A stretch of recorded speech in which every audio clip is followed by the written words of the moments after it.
बच्चों, let's read the question. The question says, read the statements and find how many are incorrect with respect to adaptation to temperature and pressure tolerance. A. Antarctic fish survives below 0 degrees Celsius as their body contains antifreeze solute. B. Marine invertebrates and fish adapted biochemically to survive at greater depth. C. Physical work is needed to avoid altitude sickness. D. Xerophytes have thick cuticle to mitigate water loss. 1. 4 statements. 2. 3 statements. 3. 2 statements. 4. 1 statements. Question में हमें बोला कि हमें इन statements को read करना है and हमें बताना है इन चारों स्टेटमेंट्स में से कितनी स्टेटमेंट्स इनकरेक्ट है with respect to temperature adaptation and pressure tolerance. तो हमारी फर्स्ट स्टेटमेंट क्या कह रही है कि एंटार्क्टिक फिश जो होती है वो 0 डिग्री सेल्सियस से कम के टेम्परेचर्स में सर्वाइव करती है क्योंकि इनकी बॉडी में एंटीफ्रीज सॉल्यूट प्रेजेंट होता है। स्टेटमेंट बी क्या कह रही है कि जो मेरीन इन्वर्टिब्रेट्स और फिशेज होती हैं इन्होंने अपने आप को बायोकेमिकली अडेप्ट किया ताकि ये सर्वाइव कर सके at greater depth in seas and oceans. And C statement क्या कह रही है कि ऑल्टीट्यूड सिकनेस को अवॉइड करने के लिए फिजिकल वर्क नीडेड होता है।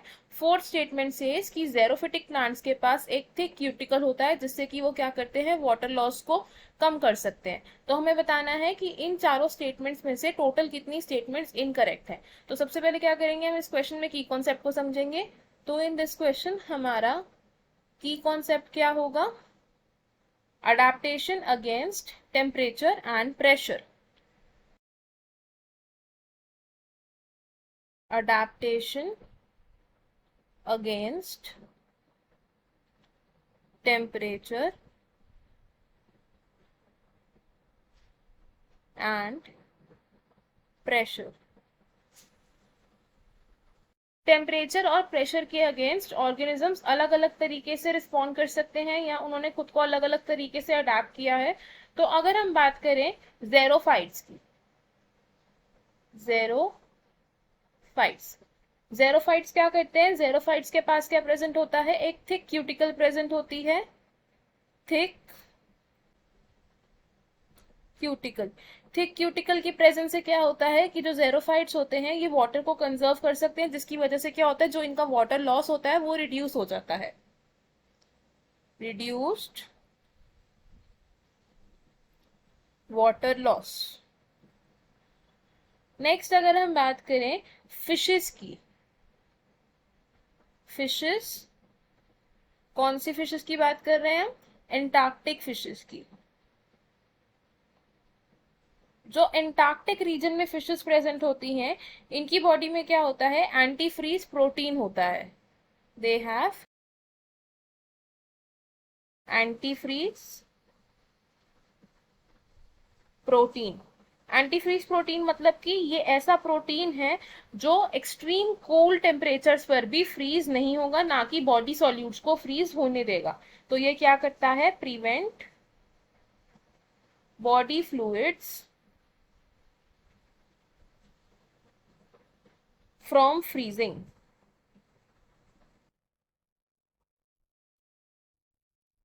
At low temperatures.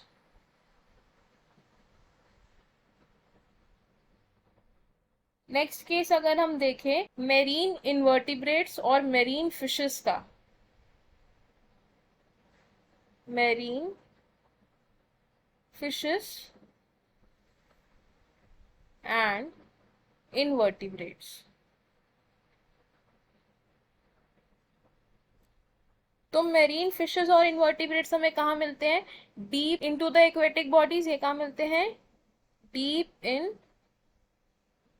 Aquatic bodies. तो इन डीप लेयर्स में सरवाइव करने के लिए मेरीन फिशेस और इन्वर्टिब्रेट्स क्या करते हैं, अपनी बॉडी में कुछ बायोकेमिकल एक्टिविटीज से अडेप्टेशंस को डेवलप कर लेते हैं। तो हम क्या बोल सकते हैं कि दे हैव अडेप्टेड बायोकेमिकली,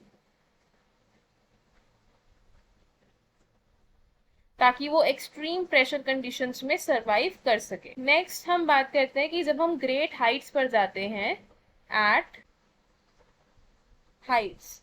अब जब हम ग्रेट हाइट्स पर जाते हैं तो कभी कभी क्या होता है कि हम ऑल्टीट्यूड सिकनेस को फील कर पाते हैं, ऑल्टीट्यूड सिकनेस। अब इस ऑल्टीट्यूड सिकनेस के लिए क्या होता है कि जो ऑक्सीजन सप्लाई है हमारी बॉडी में वो कम हो जाती है हाई ऑल्टीट्यूड्स पर, जिसकी वजह से क्या होता है हमें सिकनेस को फील कर पाते हैं due to less oxygen supply. अब इस ऑक्सीजन सप्लाई को कॉम्पनसेट करने के लिए या ऑल्टीट्यूड सिकनेस को दूर करने के लिए हमारी बॉडी क्या करती है, कुछ अडेप्टेशंस को डेवलप करती है। ये कैसी अडेप्टेशंस है, ये है फिजियोकेमिकल अडेप्टेशंस।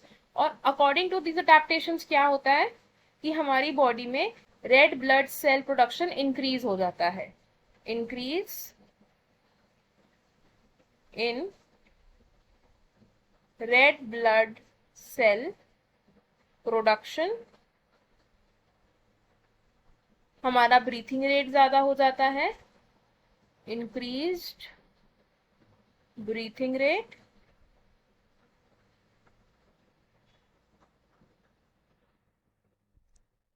और ऑल्टीट्यूड सिकनेस के लिए ऐसा जरूरी नहीं है कि उसको अवॉइड करने के लिए हमें फिजिकल वर्क करना पड़े। तो हमें हमारे क्वेश्चन का आंसर मिल गया। क्वेश्चन में हमसे पूछा था कि कितनी स्टेटमेंट्स रॉन्ग है या कितनी स्टेटमेंट्स इनकरेक्ट है, तो हमारा आंसर क्या होगा इसमें से, ऑप्शन 4 यानी कि 1। और वो इनकरेक्ट स्टेटमेंट कौन सी है, सी स्टेटमेंट, यानी कि physical work is needed to avoid altitude sickness, जबकि ऐसा नहीं होता। तो हम क्या लिखेंगे यहाँ पर, वी विल राइट ऑप्शन